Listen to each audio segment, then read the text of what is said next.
Assalamualaikum warahmatullahi wabarakatuh. Salam sejahtera untuk kita semua. Kami mahasiswa dari Universitas Musamus Merauke. Video ini dibuat untuk menyelesaikan salah satu tugas kelompok mata kuliah pendidikan IPS SD. Dengan dosen pengampu Bapak Salman Alparis Sormin, SPD MPD. Kami dari kelompok 3 terdiri dari 5 anggota, yaitu saya sendiri, Nuryati dengan MPM 2021-8620-6045. Ada Fani Gustini dengan NPM 2021-8620-6050. Ada Hesti dengan NPM 2021-8620-6043. Ada Ayu Stiani Putri dengan NPM 2021-8620-6046. Ada Ahmad Stiono dengan NPM 2021-8620-6048. Nah, jadi materi yang akan kita bahas pada pembelajaran kali ini yaitu mengenai media dan metode pembelajaran IPS.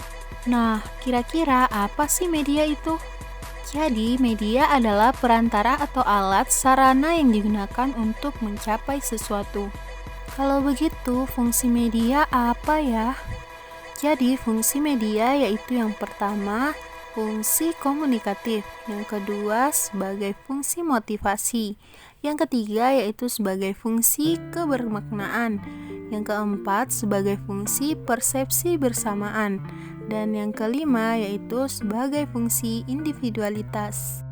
Adapun jenis-jenis media yaitu yang pertama media yang bersifat visual, yaitu media yang hanya mengandalkan indera penglihatan. Contohnya yaitu seperti gambar, foto, peta, poster, dan lain-lain. Yang kedua yaitu media yang bersifat audio, yaitu berkaitan erat dengan indera pendengar. Contohnya yaitu radio, telepon, dan rekaman suara.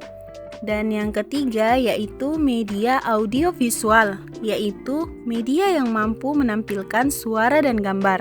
Contohnya yaitu film, TV, laptop, dan lain-lain. Dalam memilih media yang tepat, terdapat beberapa kriteria, yaitu yang pertama, media yang dipilih hendaknya selaras dengan tujuan yang ingin dicapai. Yang kedua, perlu dipertimbangkan sesuai tidaknya antara materi dengan media yang digunakan. Yang ketiga, yaitu memperhatikan kondisi siswa. Yang keempat, mempertimbangkan ketersediaan media di sekolah atau memungkinkan bagi guru untuk mendesain sendiri media yang akan dipergunakan.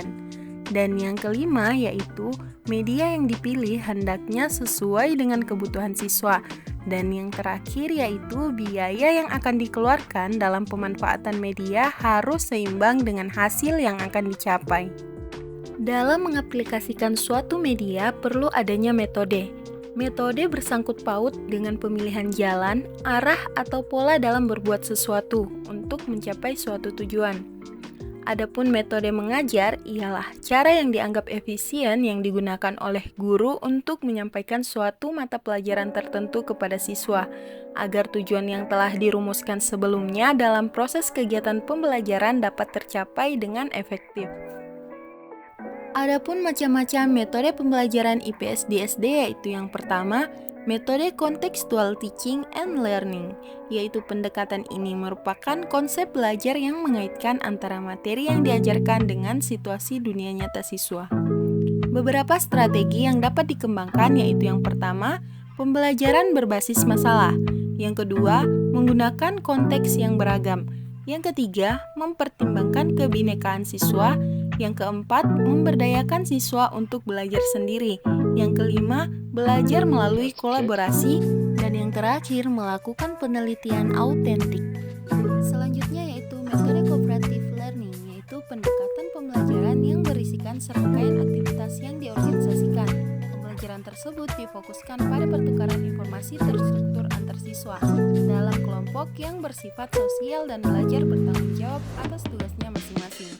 Dalam metode ini ada beberapa teknik yang dapat dilakukan, yaitu yang pertama teknik mencari pasangan, yang kedua yaitu teknik diskusi kelompok, yang ketiga yaitu teknik bertukar pasangan, dan yang terakhir yaitu teknik jigsaw. Metode selanjutnya yaitu metode karya wisata, yaitu kegiatan belajar mengajar dengan mengunjungi objek yang sebenarnya yang berhubungan dengan pelajaran tertentu. Adapun metode berikutnya